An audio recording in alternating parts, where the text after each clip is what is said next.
Hello, আসসালামু আলাইকুম। Welcome from students care. আমরা সবাই ভালো আছি আশা করি। আমাদের ইতিপূর্বে ক্লাসে আলোচনা হয়েছিল সেন্টেন্স রিয়ারেন্স পার্ট 2। আজকে আমরা পার্ট 1 আলোচনা হয়েছিল, আজকে আমাদের আলোচনা হচ্ছে পার্ট 2। তো আমরা আশা করছি আমার প্রিয় সোনামণিরা তোমরা বই খাতা নিয়ে বসে পড়েছো। আমরা মূল আলোচনায় চলে যাব। তো এখানে দেখা গেছে আজকের আলোচনা শুধুমাত্র তোমাদের ক্লাসকে ঘিরেই, ক্লাস 5। আজকের আলোচনার পার্ট হচ্ছে ইন্টারোগেটিভ। আমরা সবাই জানি গত ক্লাসে পার্ট 1-এ আলোচনা হয়েছিল অ্যাসার্টিভ। আজকে আলোচনা হচ্ছে কি ইন্টারোগেটিভ, যে আসলে উল্টা পাল্টা শব্দ দেওয়া থাকবে, সাজিয়ে আমাকে একটা বাক্য তৈরি করতে হবে। এটা নামই কিন্তু সেন্টেন্স রিয়ারেন্স।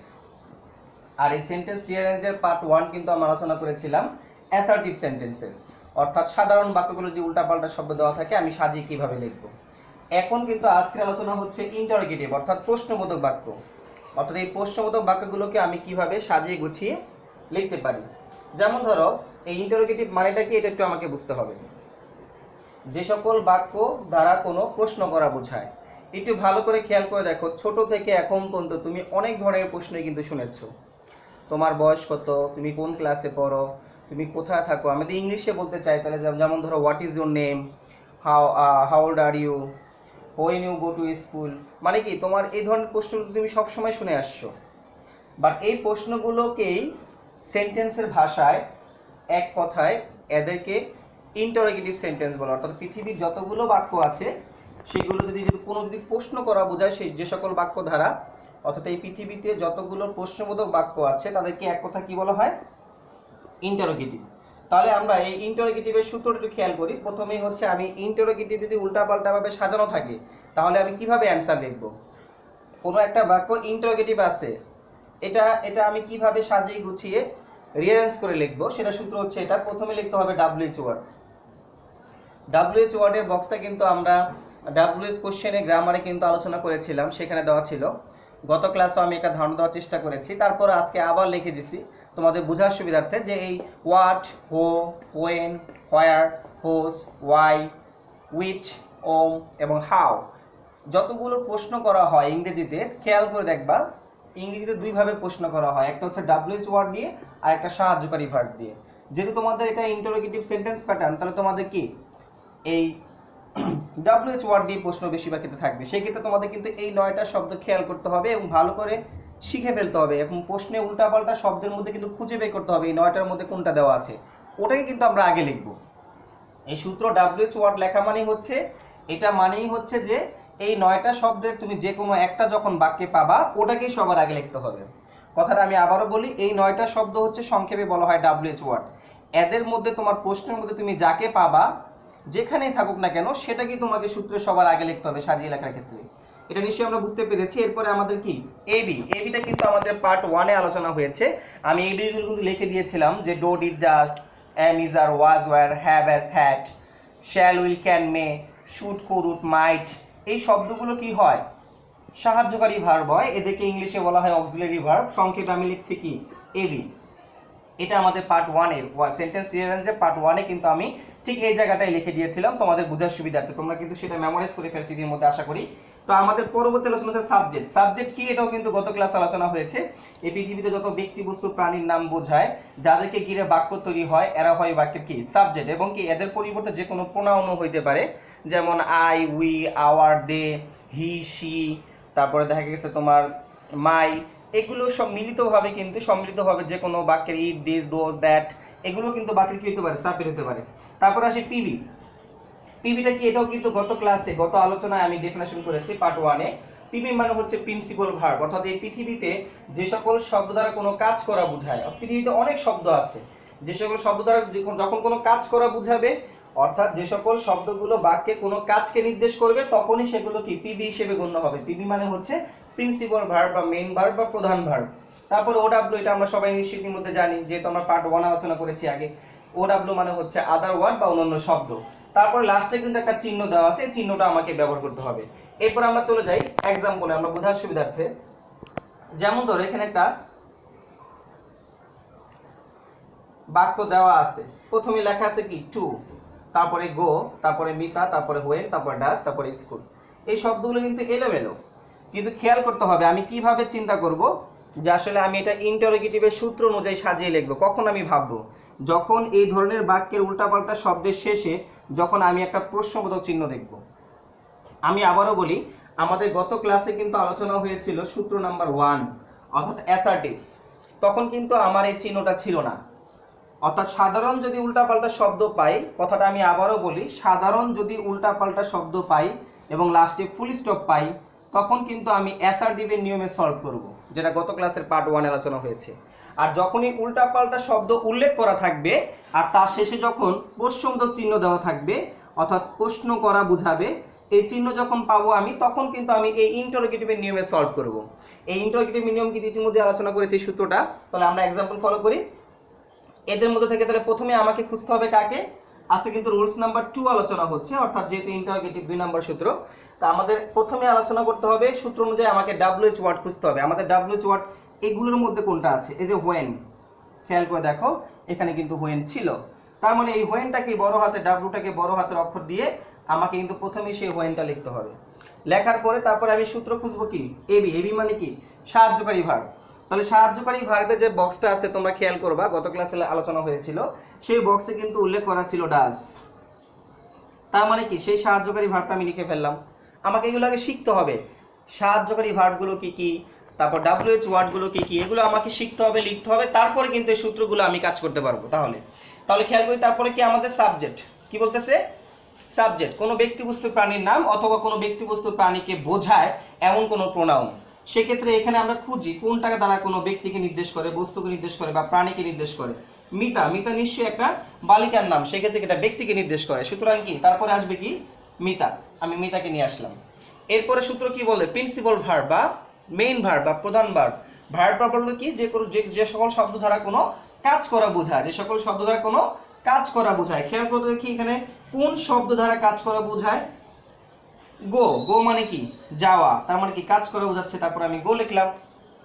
এরপর দেখো আমাদের অন্যান্য শব্দ, যেহেতু এই যে একটা, দুইটা, তিনটা, চারটা শব্দ আমার লেখা হয়ে গেছে, তাহলে অন্যান্য শব্দ থাকলো কয়টা, দুইটা। এই দুইটার মধ্যে সিরিয়ালি লিখবো। এখন আমি কিভাবে লিখবো, টু গো নাকি গো টু, কিভাবে লিখলে জিনিসটা মিলবে? অবশ্যই যেহেতু প্রশ্নবোধক, তাহলে আমাদের বাক্য কি দাঁড়ালো, when does Mita go to. তাহলে গো এর পরে কিন্তু আমার টুটা চলে আসতেছে, তারপরে কি টু এর পরে কি স্কুলটা চলে আসতেছে। গো তো আমি আগেই লিখে ফেলেছিলাম ভার্ব মনে করে, সেক্ষেত্রে আমার শব্দ কিন্তু রয়ে গেছে টু এবং স্কুল। সেক্ষেত্রে টু স্কুল লিখবো না স্কুল টু লিখবো, অবশ্যই টু স্কুল দিয়ে কিন্তু সহজে মিলে যাচ্ছে। তাহলে আমাদের অ্যান্সারটা কি দাঁড়ালো, when does Mita go to school. এবং শেষে কি করবো, সূত্র অনুযায়ী একটা প্রশ্নবোধক চিহ্ন দিয়ে দিব, তাহলে কিন্তু আমাদের আলোচনা শেষ হয়ে যাবে।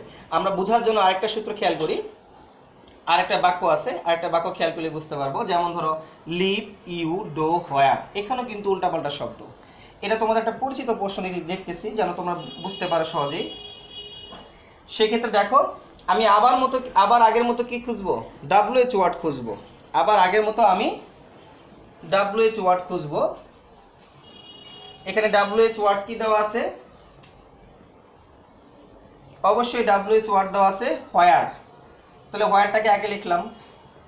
এবার এবি, সাহায্যকারী ভার্ব খুঁজবো। তাহলে ডো একটা সাহায্যকারী ভার্ব, তাহলে কি এই ডোটাকে নামানো হয়ে গেল। এই ডোটাকে আমি কি করলাম, নামিয়ে ফেললাম। তারপরে সূত্র বলতেছে সাবজেক্ট, এখানে সাবজেক্ট কে, ইউ, এবার ইউ লিখলাম। তারপরে সূত্র বলতেছে পিভি বা প্রিন্সিপাল ভার্ব, তাহলে মূল ভার্ব এখানে কি, এখন এখানে মূল ভার্ব হচ্ছে লিভ। লিভ মানে কি, বাস করা। এরপরে আমাদের লিখতে হবে কি, অন্যান্য শব্দ। এখন খেয়াল করো, আমি লিভ লিখে ফেলছি, তারপরে ইউ লিখে ফেলছি, ডো লিখে ফেলছি, হোয়ার লিখে ফেলছি, চারটা শব্দই কিন্তু আমার লেখা শেষ। যেহেতু প্রশ্নে অতিরিক্ত শব্দ নাই, তাহলে আমিও সূত্র অনুযায়ী অতিরিক্ত শব্দ লিখতে পারবো না, যদি থাকতো তাহলে আমি লিখতাম। এবং সেক্ষেত্রে তোমাদের এটাও বলে রাখি, অনেক বাক্যে আছে হয়তো সাহায্যকারী ভার্ব থাকবে না, অথবা সাহায্যকারী ভার্ব থাকবে বা মূল ভার্ব থাকবে না। তুমি কিন্তু অ্যান্সার লেখার সময় WH ওয়ার্ড লেখার পরে তুমি সিরিয়ালি আগাবা, WH লিখবা, সাহায্যকারী ভার্ব লিখবা, সাবজেক্ট লিখবা। ধরো মূল ভার্ব পাও নাই, তাহলে মূল ভার্ব লেখার দরকার নাই, তাহলে অন্য শব্দ লেখার পরে প্রশ্নবোধক চিহ্ন দিয়ে ফেলবা।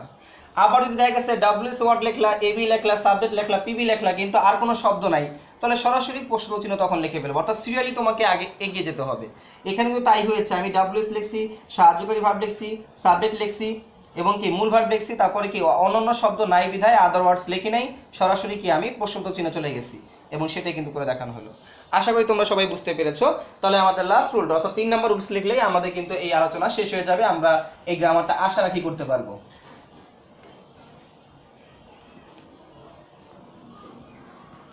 3 নাম্বার রুলসটা হচ্ছে ইম্পারেটিভ সেন্টেন্স। আমরা আসলে ইম্পারেটিভ সেন্টেন্সটা সবাই জানি কিনা,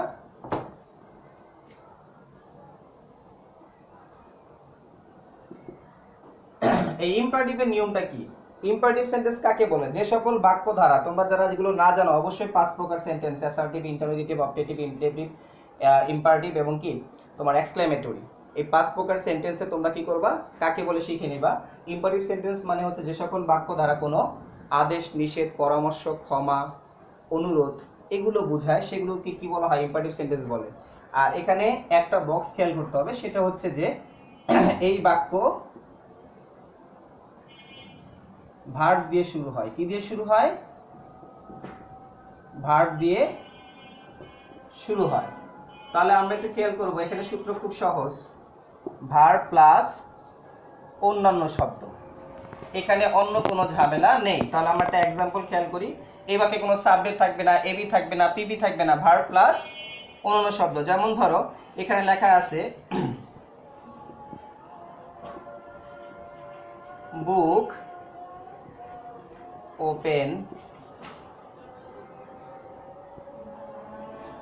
ইয়োর, শেষ।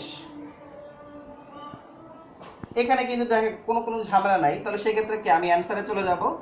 অ্যান্সারে প্রথমে কি বলছে? ভার্ব, কোন শব্দ দ্বারা কাজ করা বোঝায়? বুক মানে বই, ইয়োর মানে তোমার, ওপেন মানে কি খোলা। তাহলে অবশ্যই কিন্তু ওপেন দিয়ে একটা ভার্ব বোঝাচ্ছে এখানে। তাহলে প্রথমে কি লিখতে হবে? ওপেন, তারপর অন্যান্য শব্দ। অন্যান্য শব্দ কয়টা আছে? দুইটা আছে। বুক ইয়োর, ওপেন বুক ইয়োর নাকি ওপেন ইয়োর বুক, কোনটা দিয়ে মিলবে? অবশ্যই ওপেন ইয়োর বুক দিয়ে মিলবে। সেক্ষেত্রে কি open your book, that's all. আমরা যদি আরেকটা এক্সাম্পলে যাই তাহলে বুঝতে পারবো। যেমন ধরো